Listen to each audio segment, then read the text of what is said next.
থানকুনি পাতা অল্প বিস্তর সবার কাছেই পরিচিত। এই থানকুনি পাতার উপকারিতা বলতে গেলে শেষ হবে না। আমি আজকে হাজির হয়ে গেছি থানকুনি পাতার বিশেষ এক উপকারিতার রেসিপি নিয়ে। এটা বানানো যেমন সহজ, তেমনি গরম গরম ভাতের সাথে খুব ভালো লাগে খেতে। বন্ধুরা, আমি যে পদ্ধতিতে করে দেখাবো, আপনারা যদি সেই পদ্ধতিতে একবার করেন, আশা করছি আপনাদেরও খুব ভালো লাগবে।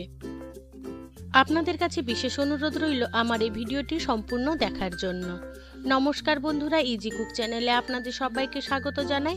চলুন এবারে শুরু করছি।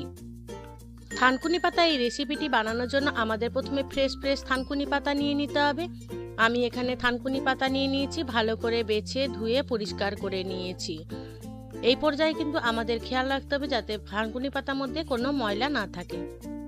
এবারে আমি একটা মিক্সার গ্রাইন্ডার জার নিয়ে নিয়েছি, তাতে 1 চামচ কালো সর্ষে নিয়ে নিয়েছি, একটা কাঁচা লঙ্কা আর হাফ চামচ জিরে নিয়ে নিয়েছি, স্বাদ মতো নুন নিয়ে নিলাম।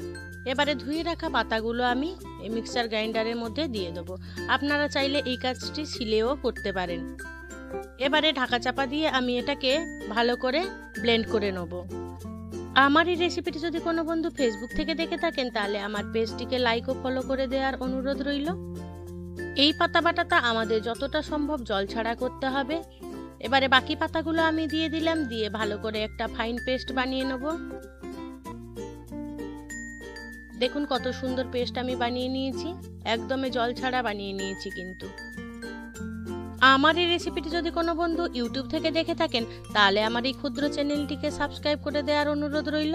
আর বেল আইকনটি কিন্তু ক্লিক করতে ভুলবেন না, ওটা কিন্তু অলে দিয়ে রাখবেন, যাতে আমার দেওয়া সমস্ত ভিডিও নোটিফিকেশনগুলো আপনারা খুব সহজেই পেয়ে যান তার জন্য। এবারে আমি পাতাগুলো সব একটা প্লেটে বার করে নিলাম, উপর থেকে কাঁচা সর্ষে তেল দিয়ে দিলাম, দিয়ে আমি এই পর্যায়ে ভালো করে মেখে নেব।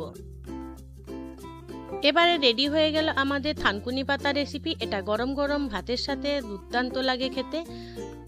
বন্ধুরা, আমার এই থানকুনি পাতার সহজ রেসিপিটি আপনাদের কেমন লাগলো সেটা কিন্তু কমেন্টে জানাতে ভুলবেন না। যদি ভালো লেগে থাকে ছোট্ট একটা লাইক করে দেবেন। আপনাদের এই ছোট্ট লাইক আমাকে অনেক ইন্সপায়ার করে নিত্য নতুন রেসিপি বানানোর জন্য। এবারে আমি গরম গরম ভাতের সাথে পরিবেশন করে নিচ্ছি। বন্ধুরা, আপনারা যদি আমার মতো বানিয়ে থাকেন, তাহলে কমেন্ট করে জানাবেন আপনাদের সেটা কেমন লাগলো। আর আপনারা থানকুনি পাতার কোন রেসিপিটি ভালো লাগে সেটাও কিন্তু আমাকে কমেন্টে জানাতে ভুলবেন না। আপনাদের অসংখ্য ধন্যবাদ আমার এই ভিডিওটি সম্পূর্ণ দেখার জন্য। আপনারা ভালো থাকুন, সুস্থ থাকুন, দেখা হবে পরের কোনো রেসিপিতে।